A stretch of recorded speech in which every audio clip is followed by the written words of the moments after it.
अच्युतं केशवं रामनारायणं कृष्णदामोदरं वासुदेवं हरि अच्युतं केशवं रामनारायणं कृष्णदामोदरं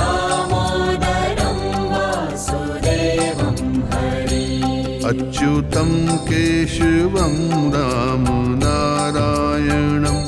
कृष्णदामोदरं वासुदेवं हरि अच्युतं केशवं रामनारायणं कृष्णदामोदरं